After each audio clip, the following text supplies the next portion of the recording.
जोहार दोस्तों, मैं मुकेश बिरुआ। 2004 के लोकसभा चुनाव के बाद अटल बिहारी वाजपेयी का पार्लियामेंट में एक भाषण काफ़ी वायरल हुआ था। उन्होंने कहा कि विपक्ष जीत कैसे गया यही नहीं पता और हम हार कैसे गए हमें भी नहीं पता। एक्चुअली उस समय इंडिया शाइनिंग की बात ज़ोर शोर से प्रचारित की गई थी और सत्ता में भाजपा थी। इंडिया शाइनिंग के रथ पर सवार होकर भाजपा चुनाव जीतने की जोर लगा रखी थी, लेकिन अंततः वह जब चुनाव हार गई तो जितने भी पूर्वानुमान से संबंधित आंकड़े थे सब धराशायी हो गए। किसी को विश्वास ही नहीं हुआ कि भाजपा हारी कैसे। उसी पर अपना बहुमत सिद्ध करने के दौरान पार्लियामेंट में अटल बिहारी वाजपेयी ने उपरोक्त बातें कही थी। हरियाणा विधानसभा चुनाव की स्थिति भी कमोबेश एकदम वही है। भाजपा को भी पता नहीं है कि वो जीती कैसे है और विपक्ष को भी नहीं पता कि वो हारी कैसे, क्योंकि पूर्वानुमान तो विपक्ष को जिता ही रहे थे। भाजपा सरकार के विरुद्ध एंटी इनकम्बेंसी जोर शोर से थी। इसका अंदाज़ा आप इस बात से लगा सकते हैं कि भाजपा के 11 मंत्री तो चुनाव हार गए। मतलब स्पष्ट है कि एंटी इनकम्बेंसी तो थी। सभी न्यूज़ चैनलों के पूर्वानुमान आंकड़े भी भाजपा को हरा रहे थे, लेकिन जब रिजल्ट निकली तो सत्ता पक्ष और विपक्ष दोनों हैरान थे। चलिए, यह तो रिजल्ट हुआ, भाजपा जीत गई और इंडिया गठबंधन हार गई। अब इस रिजल्ट के कुछ तथ्यों को आपके बीच लाने के लिए यह वीडियो बना दे रहा हूँ। अपने राज्यों और अपने हितों को बचाने के लिए शायद वो काम आ जाए। हरियाणा में हमेशा जाटों का ही वर्चस्व रहा है। हालांकि उनकी जनसंख्या 28% ही है, फिर भी हरियाणा को जाट राज्य के रूप में ही जाना जाता है। 2014 में लोकसभा चुनाव के दौरान से ही भाजपा और आरएसएस ने हरियाणा में जाट के वर्चस्व को चुनौती देने के लिए जातीय समीकरण पर काम शुरू किया था, जिसकी बदौलत हरियाणा में भाजपा की सरकार आई। इस बार के विधानसभा चुनाव में भाजपा और आरएसएस के इस प्रयोग को किसी भी एग्जिट पोल में ध्यान में नहीं लाया गया। फील्ड में अभी भी भाजपा के विरुद्ध एंटी इनकम्बेंसी है, लेकिन जो प्रयोग जाट के वर्चस्व को समाप्त करने के लिए 2014 में शुरू हुआ था, उसका असर जातीय समीकरण पर अंदर ही अंदर व्यापक रूप में था। हरियाणा में जाट का प्रतिशत 28 है तो दलित जनसंख्या 21% है और मुसलमान करीब 4%। ये लोग मिलकर कुल 53% आसपास जनसंख्या का प्रतिनिधित्व करते हैं और ओबीसी की जनसंख्या तकरीबन 34% है। लेकिन क्योंकि ओबीसी बिखरे हुए हैं, इसलिए वे सामाजिक रूप से एक ही विचारधारा को प्रतिनिधित्व नहीं कर पाते हैं। जाट के वर्चस्व को समाप्त करने के लिए ही इतने दिनों तक भाजपा ने किसान आंदोलन को हमेशा कुचलने का काम किया, ताकि दूसरे जाति के लोगों को भी उभरने का मौका मिले या हरियाणा की जनसंख्या के हिसाब से उनके ऊपर भी ध्यान जाए। भाजपा ने जाट, दलित और मुसलमानों की जनसंख्या के बीच विभेद पैदा करके वह चीज़ हासिल की। जाट में भी सैकड़ों गोत्र हैं, सो भाजपा इन्हें पहले तो तोड़ी। इसलिए आप देखेंगे उनके किसान आंदोलन को ड्रोन से आंसू गैस फोड़कर भी तोड़ने में लगी रही। मतलब आंदोलनकारी जाटों की मांगों को सिरे से खारिज करते रहे और उन्हें आंदोलन नहीं करने के लिए उनके ऊपर सरकारी मशीनरी का दुरुपयोग करते हुए आंसू गैस के गोले, तो सड़कों में कीलें आदि काफ़ी सारी चीज़ें उन्हें रोकने के लिए की गई। उनमें से ही कुछ पहलवान कैटेगरी के थे, उनकी मांगों को भी किस तरह से रौंदा गया वो किसी से छुपी हुई बात नहीं है। या वही जाट वर्चस्व को हरियाणा में ख़त्म करने के लिए जो अभियान 2014 में शुरू किया गया था, उसी की कड़ी थी और है भी। ओबीसी की जनसंख्या 34% है, उसको ध्यान में रखते हुए भाजपा ने ओबीसी कार्ड खेला और नायाब सिंह सैनी को, जो एक ओबीसी हैं, एक जाट मुख्यमंत्री मनोहर लाल खट्टर को हटाकर बनाया। ओबीसी इस सम्मान से कुछ तो प्रभावित हुए ही। दूसरी तरफ कांग्रेस हमेशा से दलितों को प्रदेश का अध्यक्ष बना देती है और मुख्यमंत्री पद जाट को। इस विधानसभा चुनाव में भी कांग्रेस के प्रदेश अध्यक्ष उदय भान दलित हैं और नेतृत्व हुड्डा जी जो एक जाट हैं। समाज में इस नेतृत्व समीकरण के प्रति नाराजगी को देखते हुए ही शैलजा ने विद्रोह का रुख अपनाया था, जो दलित हैं। इसका मतलब कांग्रेस के आश्वासन जो दलितों के बारे में थे, आरक्षण के बारे में थे, वे लोगों को प्रभावित नहीं कर पाए, क्योंकि उनके पास जाट नेतृत्व थे और दलित संगठन बनाने वाले। यह वही बात हुई जैसे आजकल हम लोग कहते हैं कि भाजपा में दूसरे पार्टी के जो नेता आते हैं उनके लिए भाजपा कार्यकर्ता दरी बिछाते हैं, चेयर बिछाते हैं और दूसरे पार्टी से आए हुए नेता उसमें बैठते हैं।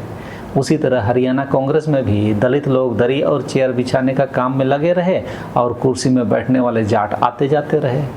दूसरी तरफ भाजपा ने नायाब सिंह सैनी को मुख्यमंत्री बनाकर ओबीसी कार्ड पर अपना समर्थन दिखा दिया।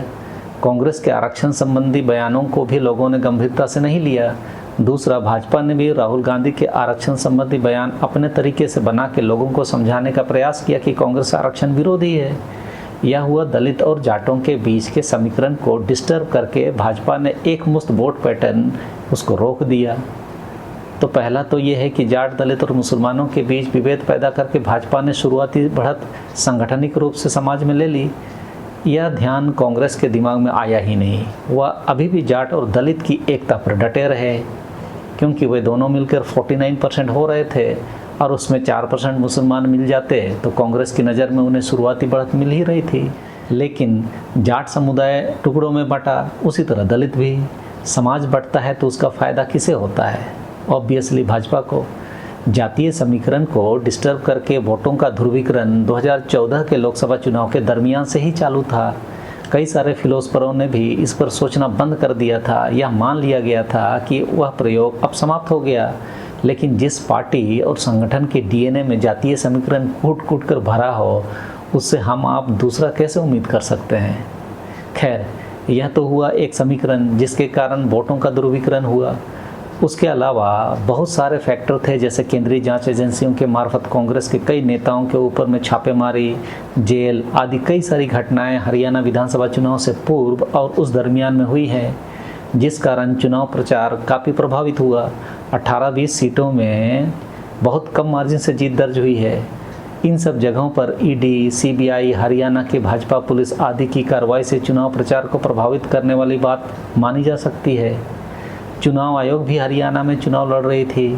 पहले घोषित तिथियों को बदलकर भाजपा के कहने पर चुनाव की तारीखों को बदला गया।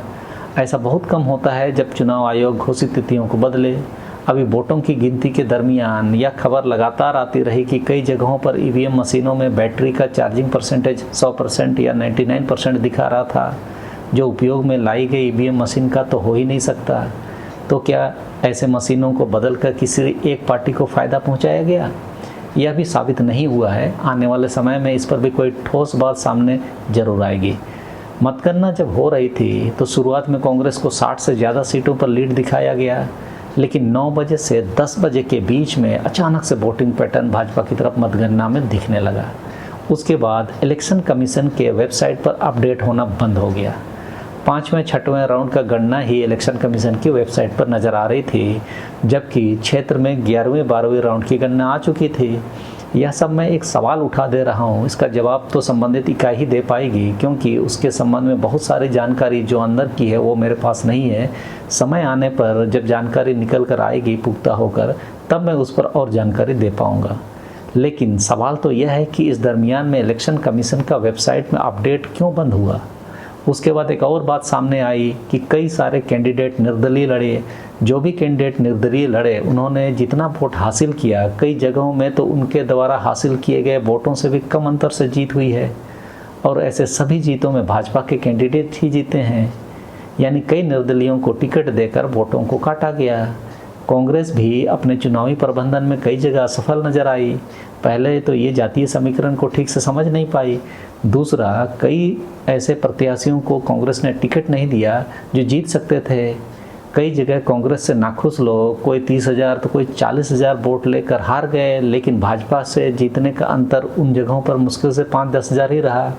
मतलब वह स्पष्ट है कि नाखुश लोगों को जो पार्टी छोड़कर निर्दलीय लड़े, उन्हें टिकट दिया जाता तो शायद वह जीत जाते। तो कांग्रेस की ये प्रबंधन भी यहाँ फेल हुई। हरियाणा इलेक्शन से जो हमें सीख मिलती है वह यह है कि यदि समाज को टुकड़ों में बांटा जाएगा और उसके लिए केंद्र सरकार की सत्ताधारी पार्टी और विभिन्न केंद्रीय एजेंसियां लग जाएगी, तब उसका असर समाज में हो सकता है। ऐसा भाजपा की समझ है और यह प्रयास हुआ। ऐसा ये लोग अभी महाराष्ट्र और झारखंड में भी करने का कोशिश करेंगे, जो करते हुए हम कुछ देख तो रहे ही हैं। समाज की एकता देश और राज्य के लिए बहुत ही ज़रूरी है, लेकिन समाज में विभेद पैदा करने से समाज तो टूटता ही है, लेकिन भाजपा को ऐसा करने से, ऐसा होने से फ़ायदा होता है। इसलिए अपने समाज को एकजुट बनाए रखने के प्रयास पर हमें लगे रहना होगा। समाज यदि नहीं टूटा तो विभाजनकारी शक्तियाँ हमारे आसपास पटक ही नहीं सकती। दूसरा यह है कि जिस तरह झारखंड में ओबीसी को वर्तमान झारखंड सरकार ने 27% आरक्षण दिया था, उस पर राजनीतिक तरीके से जोरदार आंदोलन की जरूरत है। भाजपा प्रतीकों के सहारे किस तरह अपने मतदाताओं को रिझाती है वह मैंने अपने इस वीडियो में बढ़िया से समझाया है। हरियाणा के ओबीसी समझ नहीं सके और अपने मुख्यमंत्री होने के कारण वोटों को भाजपा की ओर कर दिया। झारखंड में भी हमने आदिवासी मुख्यमंत्रियों को भाजपा के शासन में भी देखा, लेकिन वे गैर आदिवासियों और पूंजीपतियों के लिए ही 60 से ज़्यादा एमओयू पर हस्ताक्षर करते दिखे।